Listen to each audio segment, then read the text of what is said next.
Bonjour et bienvenue dans ce nouvel épisode. Par le passé, bien des entreprises ont été présentées comme des Tesla killers.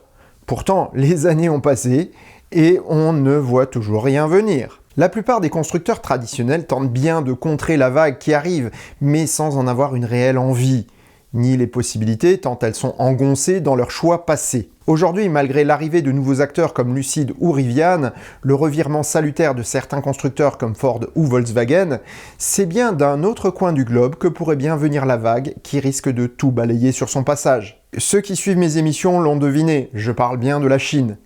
Pourtant, au sein de ces nouveaux dragons se trouvent des entreprises qui ont une longueur d'avance sur tout le monde, et peut-être même sur Tesla. C'est de l'une d'entre elles que je vais vous parler maintenant.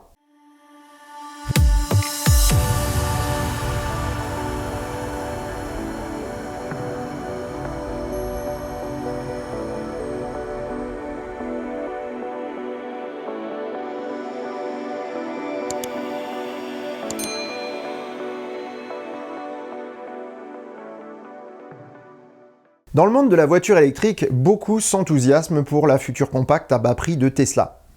Beaucoup en France l'attendent comme une citadine au gabarit de Clio ou de 208. Elle ne concurrencera pourtant pas ces autos, mais bien la Golf, la 308, voire le 2008 ou les Renault Mégane. Elle ne sera probablement pas une berline à haillons, mais plus vraisemblablement un CUV, à mi-chemin avec le SUV, comme les Kia Exceed ou Niro, comme la Mégane EV, mais en un peu plus grand. Voilà qui présage d'un avenir étrange où les citadines polyvalentes électriques comme la Zoé ou la i208 seraient aussi chères que des CUV thermiques. Les autos électriques à moins de 20 000 € hors bonus seront-elles cantonnées aux citadines pures à l'autonomie réduite comme la Dacia Spring par exemple. Pourtant, il faut voir ce qu'attendent vraiment les clients.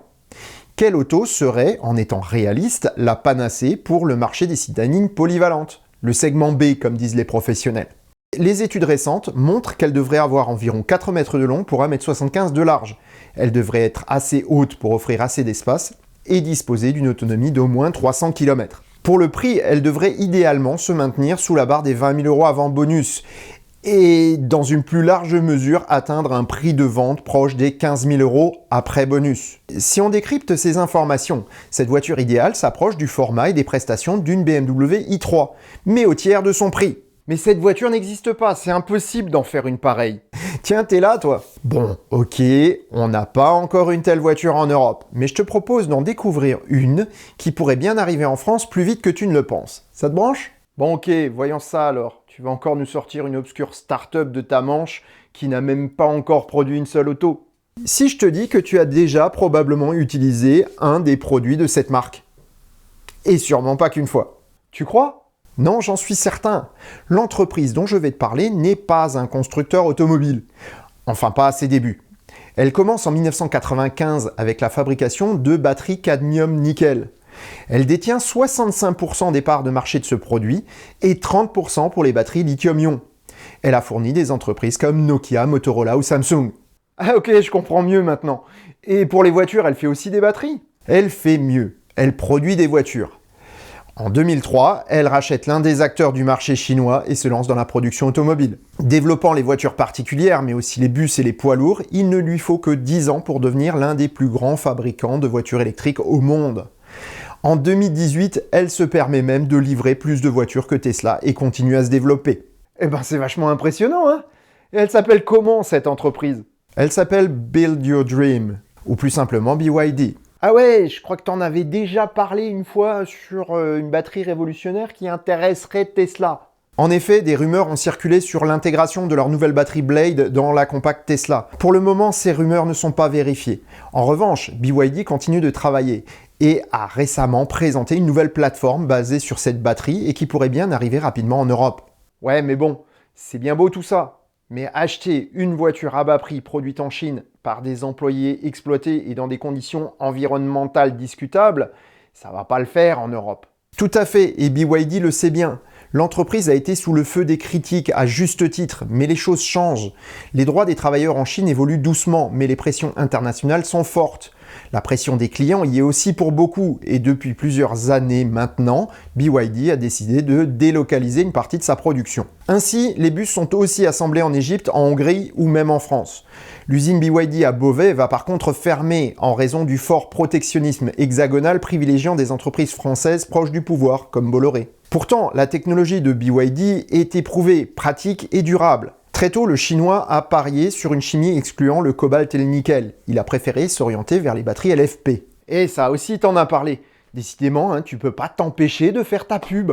Bah oui, mais si je voulais tout réexpliquer ici, la vidéo ferait 5 heures. Donc, si vous voulez en savoir plus sur la chimie LFP et ses avantages et ses inconvénients, allez voir la vidéo que je vous mets dans les fiches dans la description. Donc, BYD a présenté sa nouvelle batterie Blade qui a plusieurs caractéristiques intéressantes. Elle est peu chère à produire, a une meilleure densité énergétique que les cellules prismatiques LFP habituelles, elle est robuste et peu sujette aux incendies. Une fois intégrée dans un pack structurel, elle permet de réaliser l'une des batteries les plus performantes du marché en termes de rapport prix-prestation. Or, après avoir produit des voitures adaptées au marché chinois, développé sa gamme de bus et autres camions légers, la marque a lancé de nouveaux modèles avec pour cible les clients occidentaux. La berline Han et le SUV Tang sont les premiers représentants de cette nouvelle gamme qui se veut mondiale. Ainsi, le Tang est arrivé en Norvège en juin 2021 et représente la première incursion du constructeur chinois sur le marché de la voiture particulière en Europe. Ouais, mais bon, la Norvège, c'est pas tout à fait l'Union européenne. En effet, pourtant, BYD ne veut pas en rester là. Avec sa nouvelle technologie Blade, les ingénieurs ont conçu une plateforme très versatile. La e-Platform 3.0 peut accueillir des configurations toutes électriques ou hybrides rechargeables. Elle peut se décliner dans différentes tailles et permet de réaliser toute une gamme d'autos. Elle est même utilisable par d'autres constructeurs. Certains ont déjà sauté le pas, comme Mercedes-Benz, Toyota ou d'autres constructeurs chinois, pour le marché local pour l'instant. Oui, j'ai bien dit pour l'instant. BYD a annoncé une usine de production de batteries Blade en Europe en mars 2021. On n'en connaît pas encore la localisation, mais cela en dit long sur les ambitions du constructeur. Ouais, enfin, avec de gros SUV ou des berlines de 5 mètres de long, ça n'a rien de révolutionnaire. Tu as raison. Et les dirigeants de BYD sont d'accord avec toi. Alors maintenant, imagine une voiture comme celle que je t'ai décrite avant. Donc une compacte polyvalente disposant de batteries Blade à un prix intéressant et produite en grande partie en Europe. Tu ne penses pas que ça pourrait faire un énorme succès? Vu sous cet angle, eh bien c'est en train d'arriver avec la BYD EA1. Ouais, encore un prototype. Mais dans la vraie vie, ça donne quoi? Dans la vraie vie, elle s'appelle Dolphin et a déjà commencé sa carrière en Chine. Elle a déjà été livrée à près de 30 000 exemplaires. Mais il est temps de l'étudier plus en détail. Longue de 4,07 m à 4,15 m en fonction de la version, la Dolphin se présente comme un petit monocore à haillons. Elle est haute de 1,57 m, large de 1,77 m. Son empattement de 2,70 m permet une belle habitabilité et laisse présager des fonctionnalités intéressantes. Deux tailles de batterie Blade de 31 et 45 kWh sont proposées, ce qui leur donne entre 300 et 400 km d'autonomie selon la norme NEDC. Bon, en vrai, ça fera plutôt 250 à 330 km. Elle est en traction avant et son moteur synchrone à aimant permanent la confine plutôt à des usages urbains ou périurbains. Sa version de base disposera de 70 kW, tandis qu'on pourra bénéficier d'un moteur bien plus puissant à 130 kW pour ceux qui vont l'utiliser nettement plus souvent sur des grands trajets. Son poids est compris entre 1,3 tonne et 1,5 tonne. En plus, elle pourra largement s'aventurer sur les routes des vacances avec une architecture de recharge à 800 volts, très en vogue actuellement. Cela permet à la Dolphin de passer de 20% à 80% de charge en moins de 30 minutes, quelle que soit la version de la batterie.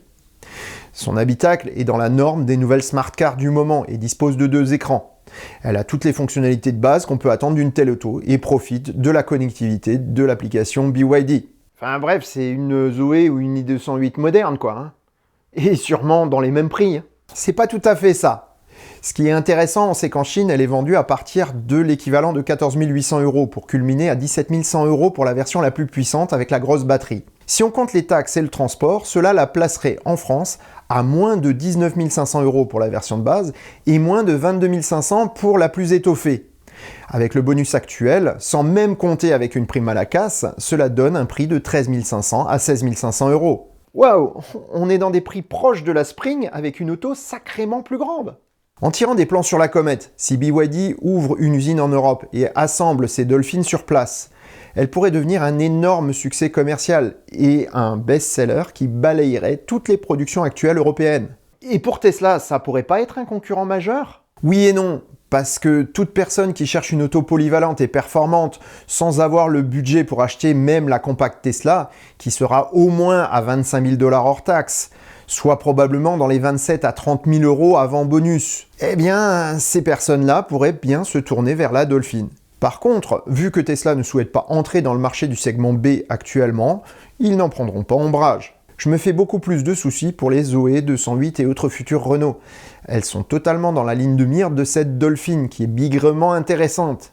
Abstraction faite du design qu'on aime ou qu'on n'aime pas. Cette auto est pile poil dans le marché, et si elle arrive rapidement en Europe, pourrait bien rebattre les cartes comme jamais. Voilà qui pose encore une fois la question des intentions des constructeurs traditionnels de passer au tout électrique dans un futur encore trop lointain. Attendre 2025, 2030, voire nettement plus loin pour certains, est un bien grand risque à courir. Lorsqu'ils arriveront sur le marché avec leurs propres produits, ils risquent de se retrouver face à des concurrents bien installés et des clients qui seront allés voir ailleurs. Eh ben dis donc, c'est guère joyeux pour ceux qui travaillent pour les constructeurs européens, hein. Encore une fois, tu as raison, mais d'un certain point de vue. La volonté des constructeurs chinois de produire en Europe les voitures qu'ils vont y vendre pourrait bien changer la donne et permettre au final de créer plus d'emplois que n'en détruiront les constructeurs traditionnels. C'est l'avenir qui nous dira ce que cette transition nous réserve, mais dis-toi bien que dans tout problème, le positif y trouvera une opportunité, tandis que dans toute opportunité, un négatif y trouvera un problème. S'adapter est le sens même de la nature de l'homme, car c'est inscrit dans les gènes les plus profonds de notre corps et qui nous ont permis de perdurer, les gènes de la survie. Et sur ces bonnes paroles, je vous souhaite bonne route et vous dis à bientôt dans un prochain épisode du Choucroute Garage. Portez-vous bien, ciao.